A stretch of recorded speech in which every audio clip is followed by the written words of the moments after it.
Matahari bergerak belum terlalu tinggi. Hari itu, kondisi Ibunda Said Qadir sedang kurang sehat dan masih terbaring lemah di atas tempat tidur. Sang bunda meminta tolong Said Qadir untuk memberitahukan kondisi kesehatan dirinya pada Habib Kuncung. Harapannya supaya Habib Kuncung dengan kelebihan yang dimilikinya berkenan mengikhtiarkan penyakitnya agar kembali sembuh.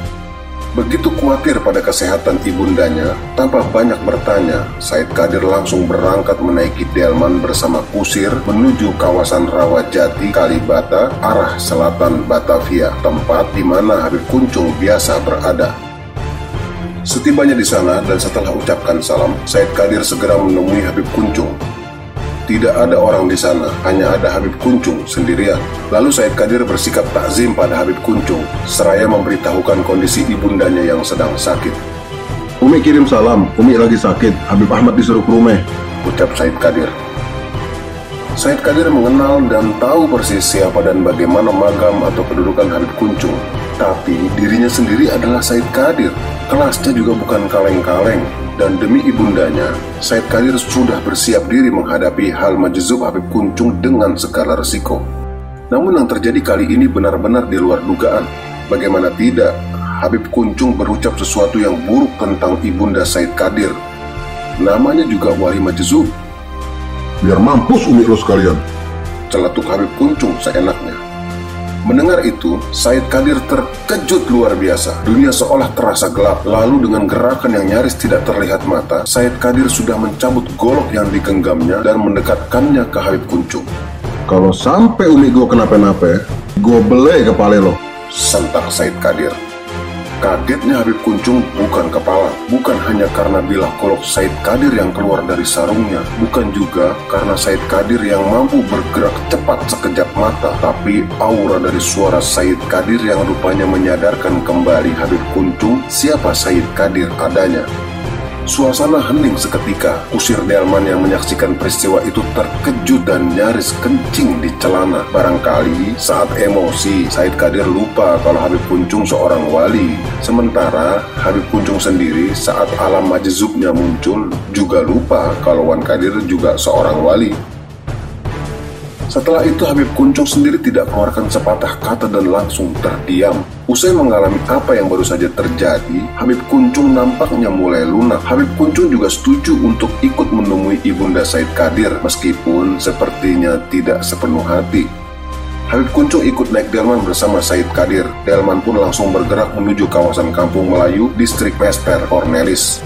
Dalam perjalanan, Habib Kuncung banyak terdiam. Saat delman melintas di Jalan Cawang, Habib Kuncung tiba-tiba melompat dan melarikan diri. Said Qadir sontak langsung mengejar, lalu menggendong tubuh Habib Kuncung dan mendudukannya kembali di atas delman. Tapi baru beberapa puluh meter delman melaju, Habib Kuncung melompat lagi. Said Qadir pun kembali mengembalikan Habib Kuncung ke delman. Beberapa kali Habib Kuncung melakukan upaya yang sama. Akhirnya Said Qadir jadi repot. Aksi kedua tokoh besar ini juga sempat membuat orang-orang yang melihat jadi melongo. Kali ini Said Qadir terpaksa harus melakukan sesuatu. Dililitnya tubuh Habib Kuncung dengan sejenis angkin, mulai dari bahu, kedua tangan, dan kakinya hingga tidak lagi bisa leluasa bergerak. Setelah itu, Said Qadir membawanya kembali ke delman dengan cara membopong tubuh Habib Kuncung di pundaknya.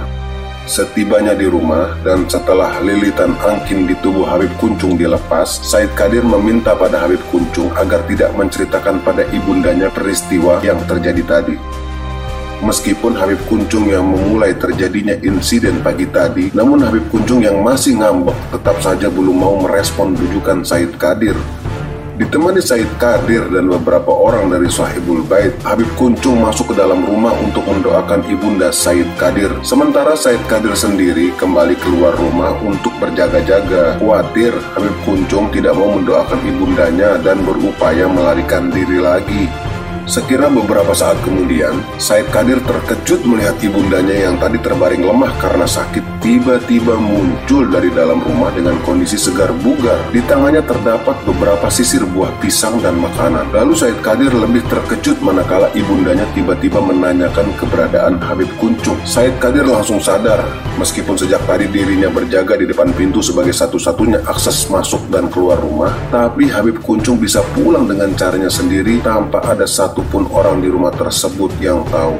Ibunda Said Qadir juga memberitahukan putranya bahwa dirinya sudah sembuh. Bukan main gembiranya Said Qadir mengetahui kabar tersebut, tapi saat tahu Habib Kuncung sudah tidak ada, sang bunda langsung titipkan oleh-oleh tadi pada Said Qadir agar diberikan kepada Habib Kuncung.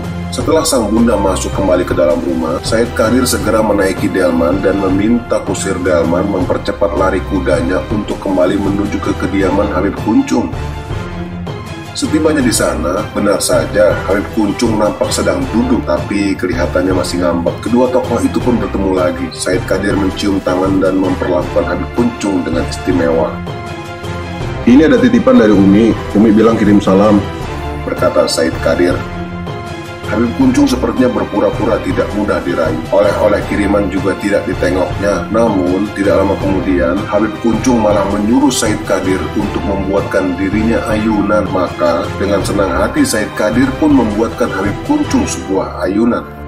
Ini masih belum selesai. Setelah ayunan rampung dibuat, Habib Kuncung naik ke atasnya. Wajah Habib Kuncung nampaknya mulai berubah ceria. Senyum lebar kembali terbit di bibirnya. Kemudian Habib Kuncung meminta Said Qadir untuk mendorong ayunannya. Semua yang diminta Habib Kuncung dengan senang hati dituruti oleh Said Qadir. Meskipun berbeda magam atau kedudukan kewalian, tapi antara kedua tokoh tersebut ada hubungan darah kekerabatan yang sangat kuat. Tidak lama berselang, ayunan Said Qadir telah membuat Habib Kuncung nyaman hingga tertidur pulas di atas ayunan. Melihat Habib Kuncung sudah terlelap tidur, Said Qadir pun bergegas kembali pulang.